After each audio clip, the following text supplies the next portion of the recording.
major twist to the 7.11 crore daylight robbery reported from Bengaluru. Investigating officers have detained two persons, including a constable attached to the Govindarajanagar police station. Special teams have been formed for the investigation, made the arrest after establishing their connection to the case. The officials say that the constable, who was on night duty on Thursday, was picked up while returning home. The other arrested person is a native of Kerala and a former employee of CMS Info System Limited who had recently resigned from the job.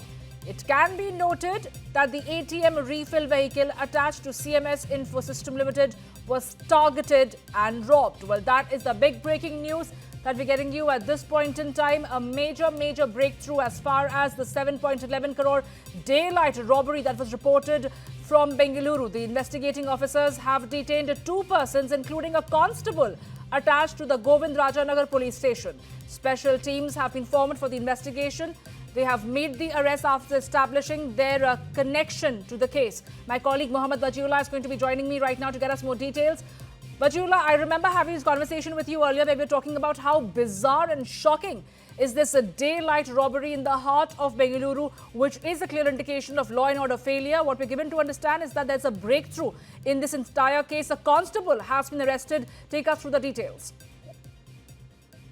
Absolutely, Sam. A massive breakthrough in this entire operation. One thing is that 5 crore rupees have been recovered from the people who've been picked up from Chittoor, where one of the vehicles was found. The other big breakthrough is two people who believed to be a part of the entire conspiracy. One is a constable of the police itself, Annappa, who's the image that we have. The other is an employee of CMS known as Xavier. So it looks like an inside job. But what we've also learned is that Xavier, who's been picked up, had only worked there for 4 days. He joined on the 28th of July, I suppose, and left at the beginning of August. And so far, 5 crores, 30 lakh rupees have been recovered. Now, how the entire operation worked, one was they cleverly planned the entire thing. They did the robbery on top of a flyover, a Dairy Circle flyover, where there is no CCTV camera. From there, they dropped all of them in different locations, took their phone, took the DVR from the CMS vehicle because of which they were not able to identify who these people are. After that, the police had to go through 100 CCTV cameras, more than 100 CCTV cameras. The entire police force was employed. The commissioner was also monitoring it. Then they got to know that the vehicle was seen near Chittoor place in Andhra. From there, they recovered the Innova that we are also showing our viewers. From there, they crossed Mulbagal toll, and the route that taken to Chittoor was the old road, which does not have cameras and everything, and that is why they were not able to catch. And then they reached Tirupati. From there, also the recovery had happened, and finally at Chittoor, two people were picked up. So because of which they were able to recover 5 crores, and they kept changing their number plates. The last time the vehicle was caught, the UP number plate was there in it. So clearly, a lot of planning was done. One, that the constable that was involved in it looks like he also was a part of the entire conspiracy, and they knew what they were doing. And somehow the other police now have been able to get some headway in this case, and have recovered close to 5 crore 30 lakh rupees. So big major breakthrough that has happened in the case, Samya. Audacity itself is very shocking, but interestingly, the other person who has been arrested seems to be a native of Kerala and a former employee of the CMS Info System Limited who had recently resigned from the job. So it looks like the entire conspiracy was hatched way in advance, and the execution was done in a manner that it looks like it was a case of RBI team trying to stop the vehicle. It seems to be planned in such a meticulous manner. Absolutely. Xavier, the person who is believed to be native of Kerala, also has been living here in Bengaluru for a very long time. What we also told our viewers yesterday was most of the people who are involved in this are believed to be Bangaloreans from Bangalore East Division area, Kalyan Nagar area, and are people from Bangalore itself. So they knew the topography of the land. They knew the places where CCTVs are there. They did a recce beforehand. Now with the latest information of the constable and the former CMS employee also involved, it gives you an indication on how things move about in the CMS, which was given to them by the CMS, by Xavier, who's also been picked up. And through this, they were able to plan every single move. Now, if we see the things that they've planned, one, the robbery on top of the flower. Second, taking the vehicle, changing number plates, using four vehicles so that they can confuse the police officers. That was one other planning. Then taking the vehicle through the Kacha route so that the vehicles do not get captured on CCTV cameras. That was another thing that they had planned. So all of these things was planned properly. And after, I think, reaching Chittoor or Tirupati, they separated. That became another headache for the police because now they'd had to deploy people at different spots to catch these people. At that point of time, they were only concentrating on the vehicles that were moving. They had taken the dump of the phones that were used in this area to see which phone is moving where. So all these technology was also used. CCTV cameras were looked into, and the planning was meticulously done by the robbers. But as long as but it didn't take them long for the police to find out. Within 30 hours, the police was able to capture the culprit behind this entire robbery. Absolutely, Vajula. Thank you for getting us all those details. We shall leave it at that for the moment. All right, now we are moving on to some of the stories that we are tracking. It's where Tamil Nadu Chief Minister MK Stalin reacting on the Supreme Court opinion on the assent to the bills by Governor, and the President stated in a post on platform X that fight for state rights and the true federalism will continue. He added that he will not rest until fixed timelines are fixed for the Governor and the President. Stalin hailed the opinion of the Supreme Court on government should be in the driver's seat and that there cannot be two executive power centers in the state. Stalin asked the Governor to work in line with the elected government of the state.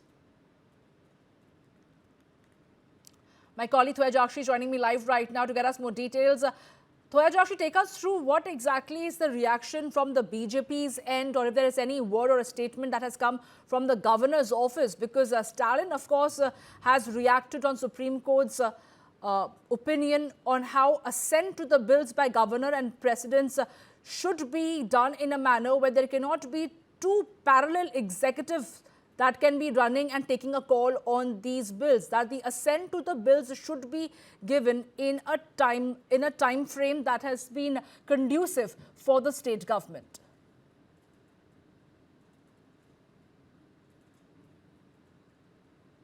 Samya, according to the Tamil Nadu government, the Supreme Court's opinion has once again rejected the Tamil Nadu governor's stance, that bills can be effectively stalled or buried without formal assent, that the state describes as unconstitutional and political driven. Officially, officials argue that there.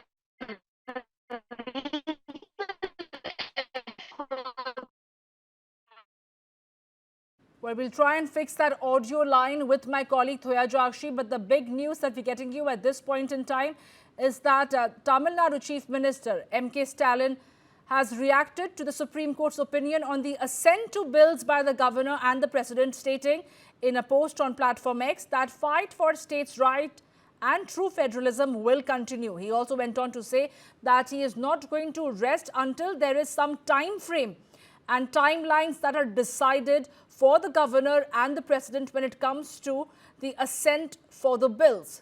Stalin also hailed the opinion of the Supreme Court on government should be in the driver's seat and that there cannot be two executive power centers in the state. Well, that is what we are tracking at this hour, where Stalin has asked the Governor to work in line with the elected government of the state. Remember, the Governor versus the Chief Minister has been going on for a while now, especially when it comes to the assent that has not been granted to several bills that have already been passed in the Legislative Assembly. Several issues were raised by the Governor's office where they did not give the due assent, and this is exactly what drew the ire of the state government. Time and again, it is the state government like that of the DMK in Tamil Nadu that has raised the question about how the elected government is being pushed to the periphery because the Governor is trying to take center stage by holding on to these bills that have been waiting for assent so that it can become policy in the state. It remains to be seen whether at all there's going to be a change of heart or a conduct on the part of the Governor's office But as of now, what we know for a fact is that the Supreme Court has made it very clear that it is the elected government of a state that should be in the driver's seat, and that there cannot be two executive power centers in the state.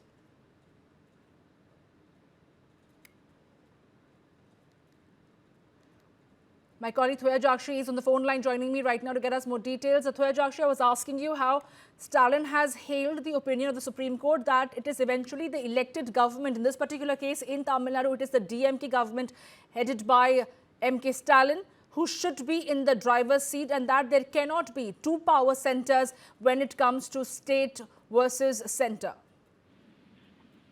Well, yes, Samya, in the ongoing standoff between the Tamil Nadu government and the Tamil Nadu state governor, the issue of government over state legislation returned to the national spotlight following the Supreme Court's latest advisory opinion on this matter. Though the court responded to a presidential reference, seeking clarity on provisions governing state bills. The Tamil Nadu government maintains that the opinion does not affect, the April 8, 2025 judgment, where it is stating that the state of Tamil Nadu versus governor of Tamil Nadu. This landmark ruling that examined delays by governor in granting assent to bills passed by the state legislative assembly in the state of Tamil Nadu.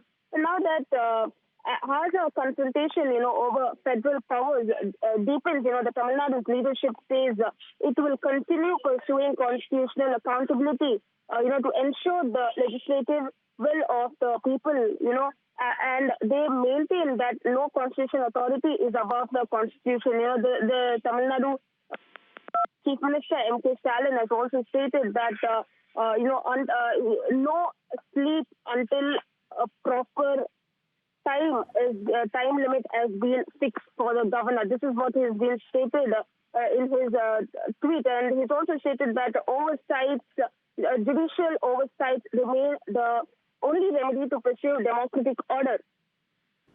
Absolutely, Thoya Jakshi. But as far as setting a time frame is concerned, how is that going to happen? Is there going to be a committee that has to be put forward who are going to decide upon how many months, weeks can a governor be sitting on a particular bill that is waiting assent that has already been passed by the Legislative Assembly? How long can a governor hold on to certain bills? Who is going to carve out this timeline? Do we know anything about it? In fact, when the Supreme Court has also given its order yesterday, where it states that there is no guidelines there is no proper time fixed for the governors and the presidential, where it is also said that when we also spoke to few leaders from the DMK, it is also stated that the DMK will never, and the state government will never stop fighting for its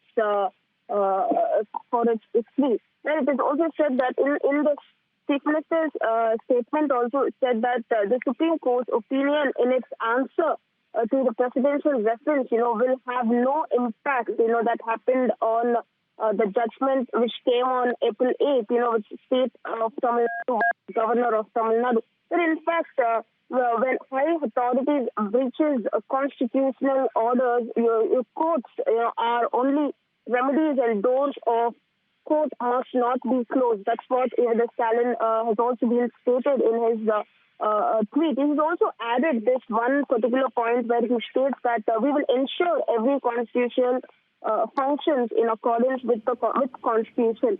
This is right. Exact thing. And he also states that no rest until amending the constitution to fix timelines for the governors to clear the asset bill. So we have to wait and see whether at all there is going to be a timeline, a time frame that is going to be earmarked for the governors when it comes to giving an assent to the bill. But thank you, Thoya Jakshi, for getting us all those details. We are leaving at that for the moment.